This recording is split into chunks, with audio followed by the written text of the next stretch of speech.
Before I get started, we should probably first ask ourselves, what is machine learning? It's a difficult question because machine learning is difficult to describe. One might as well ask, what are birds? What are birds? We just don't know. Hi, my name is Sam, and I don't understand machine learning, as I think I just made abundantly clear. And I really hope you don't either, because otherwise you're in the wrong talk.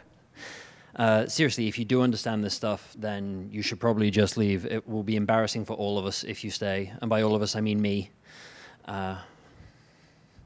So who is this talk for? This talk is for data analysts who want to maybe become data scientists. It's for smaller developers who don't have a dedicated data science team. And it's for anybody involved in games who's curious about machine learning but doesn't know where to start. Some things about me, because context is great. So my career progression has been kind of logarithmic. This is a little chart that I made of data points per customer per day.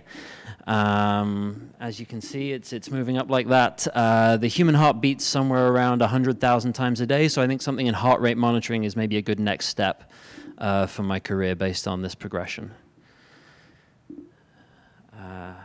Okay, so let's get on with it. Today what I would like to do is talk through 3 real-world examples of things I've done with these 3 machine learning methods in the last couple of years that proved really useful to our business. Linear regression is the top one there. That's a scalar predictor. It tries to predict a number somewhere between negative and positive infinity. And then the bottom 2 are classifiers. They try and predict a number somewhere between 0 and 1, much more focused. These 3 methods are basically the machine learner starter kit. They're machine learning for beginners. Meanwhile, these are some machine learning techniques you may have heard of that I don't want to talk about today because they are science fiction wizardry, and you really should not use them unless you do understand them. And the goal of today is using things you don't understand. So, linear regression. Linear regression is something you've maybe already done. If you've ever asked Excel to put a trend line on a chart for you like this, then congratulations, you're already a data scientist. Good job, you made a predictive model. Linear regression is used for predicting scalar values. Scalar is a fancy term for a number rather than a binary variable or a vector. I'm just assuming everybody knows nothing, otherwise you wouldn't even be here. Since it's for predicting scalar values, it's kind of a good fit for predicting the holy grail of games, which is lifetime user value. For a lot of games, lifetime value is as simple as you're trying to predict a Y of revenue per user after 6 months, or 2 years, or 9 months, or whatever your CFO is asking for, using an X of, let's say, revenue per user after 7 days. You've observed them for 7 days, and you want to know what they're going to be worth in 2 years. So you grab a bunch of users from your database that you already know that about. You slap it in Excel, and you have it draw your trend line, and boom, Y equals mx plus c. You've got an actual linear model. Apologies, by the way, there's a guy that I was getting sushi with last night, and I actively told him that linear regression is not a good way to predict lifetime value of players. So he's maybe a little confused right now. This is no good for social casino. I appreciate we're on the social casino track, but this example is much more useful if you're in a different industry. The problem with social casino is predicting what gamblers are going to do is data science hard mode. So this isn't really super applicable. You could maybe get away with it if you're predicting 6-month value. That might be okay. So training data is a term of art that's worth lingering on. All machine learning works by first training your model on some known stuff. Sorry, just messing around with presenter mode here. Yay. Training your model on some known stuff. So training your model, again, that's the bit you don't need to understand. You pick the features, you set the target variable, and you feed this to your machine learning tool of choice, in this case, a linear regression. And then it comes back with a model, you see if it's any good, change things until it is good, keep trying. It's a very iterative process. The easiest part of that work is picking your features. This doesn't require you to understand machine learning, yay. Just your game. Maybe you don't know what predicts paying money, but you can think about features that might correlate to very high engagement. I've tried to pick some examples here. Something like average time between screen taps probably doesn't track very well with anything you care about. but the number of unobtainium crystals a player mines each day is a pretty good judge of how much they're into your game. So throw that into the training set and see if it helps. The unsophisticated way is to try adding features one by one, see if they improve or hurt your model and by how much. The professional machine learning people in the room want to yell at me about regularization and grid search and feature importance right now. And to them I say, yes, I know. But to them I also say, seriously, why are you still here? Don't scare these people off. I won't tell whoever paid for your ticket. You can just go. It's fine. Yes. Okay. Next up, logistic regression. Get it? It's a truck, reversing, regression. No, not even a groan. Look, illustrating this is pretty hard. There isn't clip art for machine learning. Okay, so with linear regression, we can try and predict how big a number is going to be, but we can also use a different kind of regression to classify things, to guess whether something is going to be thing A or thing B. What use is that? Well, if thing A is a player who's going to come back and play at some point in the next 28 days, and thing B is a player who's not, if you've got a bunch of players in your game right now, wouldn't it be useful to have an educated guess about which one of them is thing A or thing B? You could give the ones who are about to leave and never come back a freebie or some exclusive content, or just pop up a CRM that says, please don't leave me, I've got student loans. Or investors to pay, I guess. Okay, so here we are again, there's some more training data. I don't want to linger too long on this. This isn't just all going to be tables of training data, but it is useful to talk about the differences between linear and logistic regression. Your features are probably a little bit different. Again, I don't know your game. I'm trying to make a really generic example. One of the key differences, because we're trying to predict a binary outcome, will they stay or will they go, then instead of a number, your targets should all be binary variables, 1 or 0. And your predictions, or y-hats, are given as a continuous variable between 0 and 1. Y-hats, because mathematicians love decorating perfectly good letters with junk. That's y-hats. It's up to you to pick a threshold then between 0 and 1 that you're happy to say, if the score is bigger than this, I'm going to treat them as churned. If the score is below this, I'm going to treat them like they're safe. And that's really going to depend on exactly what you're trying to predict and whether a false negative is better or worse than a false positive. That's kind of an operational question. We leave that one to the marketers. Now, some among you may have heard of overfitting, or maybe you're just particularly astute and you're wondering, what happens if my machine learning tool cheats by fitting a model really closely to my training data that then doesn't work in the general case? That is very astute. Well done. The simplest way to check for this is to split your training data into two parts, your training data and your test data. Let's say an 80-20 split. Why 80-20? Look, do you want to understand this or not? The point is not to understand. So 20% of your training data set is now your test data set. So you train the model on your training data, you never show it the test data. And then when the model is trained, you score it using whatever accuracy measure makes the most sense. R squared, pseudo R squared. I quite like area under the ROC curve myself. Importantly, you score it separately against the training data and the test data, and then it's often quite useful to plot it like this. You should be immediately suspicious of these results because it starts off at 1. That's a perfect score. No machine learning model gets a perfect score. That is definitely overfitting. And we can see on this particular example, the blue line is how it's performing on the test data, the stuff we held back, and it's doing really terribly on that. So the model isn't good in the general case. Yeah. And then as the data scientist who made this model keeps iterating and improving it, they eliminate the overfitting, and the two things converge. They're never going to be exactly on top of each other, but you want them to sort of converge like that, and that's how you know your model isn't cheating. There's one more thing to say about overfitting, and it can often have a relationship with the number of features you have. So in this particular case, it's a chart just like the one we saw before, but instead of try 1, try 2, try 3, and I wasn't telling you what was happening, on the x-axis now, it's the number of features in the model. So we start off with just a terrible model. It's terrible on the training data and the test data.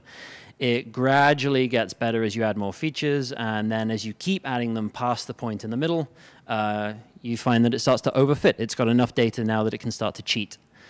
In the middle is just right. It's best to get your test train split on right from the start, and then you can watch your model improve over time and add features, and then be careful to see it diverging. This shouldn't be an afterthought. You should probably do this from the beginning. That applies to linear regression as well. That applies to actually all machine learning modeling. But we do have one left to talk about, which is one of my favorites, the random forest. That is a random forest, randomly with Snappy, the crocodile of important data requests hiding in it. So I'm going to try and explain random forests as much as possible without there being any danger of anybody understanding how they work. We wouldn't want that. Random forest starts by building a decision tree based on the training data. How do you build a decision tree? You just build a decision tree. Your decision tree might look like this. This is quite a fun one. You've got all these different questions you ask about your user, and then at the end, it buckets them out into, okay, this bucket's going to pay, this bucket's not going to pay. What's important is that you don't stop with one tree. You build a whole bunch of trees, and each tree ignores one or more features at random, and it also ignores a handful of data points at random. And then you aggregate all these trees together to make a composite tree at the end. Doing this means that your model is less influenced by outliers or random noise, since they get left out of some of the trees. And that's why it's called a random forest. You've got a bunch of random trees together. Clever, right? I don't know. I thought it was. I didn't name it, though, so if you don't think it's clever, that's fine by me. A random forest model is very similar to a logistic regression. It tries to classify data points and output something between 0 and 1, and you need to decide where you want to put the cutoff for. But as you might have noticed from the example up there, the great thing about random forest is they can come up with a model that doesn't just pick an intersection for every variable. There we go. So if somebody has not pet 5 kittens, they're not going to pay. And if they've pet 5 kittens, they're going to pay. But once they get over 26, they're not going to pay again. A logistic regression basically just has to draw a line in the middle of your variables and say above here good, below here bad. And a random forest can do more sophisticated things like that. So yeah, random forests are pretty good. They're better than a logistic regression in a lot of cases. But they are pretty hard to explain to the rest of your business, so you might want to consider a regression in some cases, even if it's not going to be as good, mostly because your CFO will look at you like you grew an extra head if you start trying to talk about forests of random trees. You can't poke into the model, you can't say, here are the drivers, here are the rules. It's kind of a black box. They're also much slower to compute and really hard to embed the results in something like a simple dashboard. We have several dashboards at work that are driven by linear regression models, not because they're the best solution to solve that problem, but because they need to be in a dashboard. So that's what you got to do. One fun way to do binary classification is to actually start with a logistic regression and then move on to a random forest to see if you can improve it. You get your baseline level from a logistic regression, and then you use the more sophisticated method to see if you can improve on that. But there's also a reason to go the other way. So let's say you need a model that's really easy to compute and explain to your business, right? So maybe a logistic regression, but you're having a really hard time picking the features you need. I breezed over picking the right features earlier because, I mean, that's really hard. Like, I could do an hour on that alone. Actually, I shouldn't. Somebody who's better at this than me should do an hour on that alone. If you find that talk, you should definitely go to it. But what you can do in this case is throw all of your features at a random forest and then get it to spit out the feature importances for the model. So you throw like 50, 60, 70, 100 features at a random forest, and one thing random forests do very well is they will just spit out an ordered list of these are how important these features are to my predictions.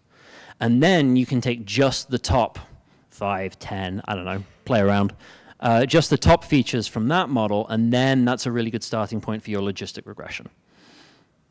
Or you could use a regularization technique, but I quite like using 2 classifiers. It's really easy to understand, and it gives you a nice baseline performance that you're then trying to chase with the logistic regression. You probably won't hit it, but you know, like, okay, the random forest came up with an area under the curve of 0.75. It's not bad, and as long as your logistic regression can hit 0.7, you should feel pretty good about it. Very quickly, code time. Please don't try and read and understand this code. This code is there to show you that with 12 lines of Python, you can take a properly formed dating set and train, fit, and evaluate a random forest model. That's all it actually takes. You can use this without understanding machine learning and really without even understanding Python properly. That may or may not have been the first 2 years of my career. In practice, this is the first stab at what would be a very lengthy process, but it should be enough to get you started. It's basically machine learning Mad Libs. We have some starting suggestions here, training data on the left, models on the right, and it's just this very modular thing.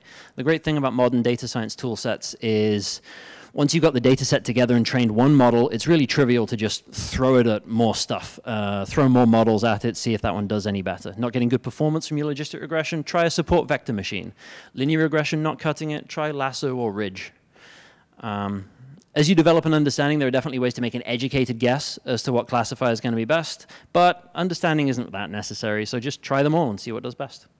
Hopefully, as you try some of this stuff, it will spur your interest. One day you come up against a problem you can't solve with these, then you'll feel confident enough to try out maybe a neural network and go and teach yourself how those work. And then one day, before you know it, maybe you will understand machine learning. Thank you very much. Hello to Jason Isaacs. And yes, Product Madness is hiring. So if you want to work with somebody dumb enough to come up here and admit he's ignorant to a room full of strangers, get in touch. Any questions? So you've come up with a logistic, and you've got a pot of people that are 80% likely to churn. Do you have any insight to offer on what the heck works with those people?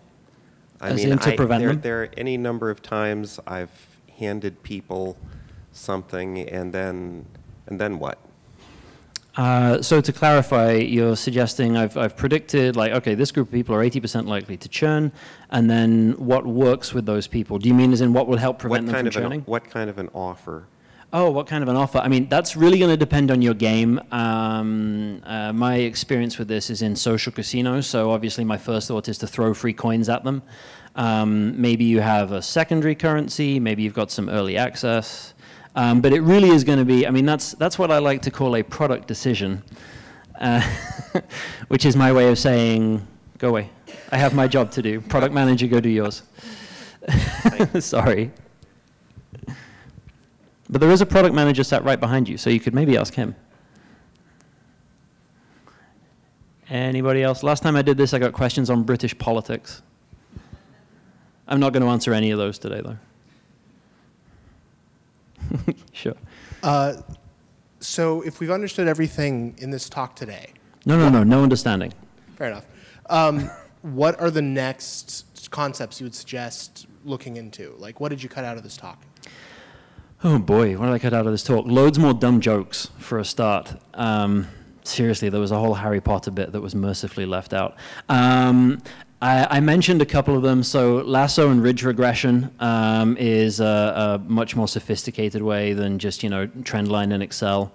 That's also very interesting for feature selection. Obviously, the big, sexy, exciting thing right now is neural networks. It is so easy to get on YouTube and find a video of a guy in his bedroom very patiently teaching how to make a neural network for doing all sorts of stuff. It's really cool. I recommend you try it. I do it with my team at work.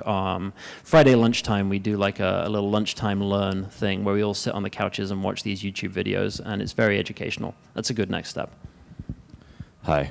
So for logistic regression to determine if someone's going to be a pair or non-pair, I find I'm in social casino as well. It's very hard to figure out whether there's indicators that will indicate that. What I guess what things are you using when you talk about the different indicators for that? Okay, so just to restate the question, we're asking about payer prediction and what are good indicators, right? As you said, you're in social casino, as am I. Problem with social casino and trying to predict paying is that you can get a model that is 97% accurate that just says no one will ever pay. And that's a 97% accurate statement, which is pretty good in terms of machine learning. So it's really tough. So the trick is, without giving too much away, is to try and focus in on very, very specific questions. So not like, will this person pay, but just try and answer the question, am I going to get $30 out of this person within the next 3 months? And then also narrow that way down to only look at your most engaged people, for example. That's a good starting point, but payer prediction is actually the holy grail of this kind of stuff. And I will confess to you right now, we do not have a good generalized payer prediction model. We have, as I said, a few very specific cases where this bunch of people who did this one thing, now we're wondering if they're going to pay. We've got a model that's pretty okay for that, but you just have to be really specific.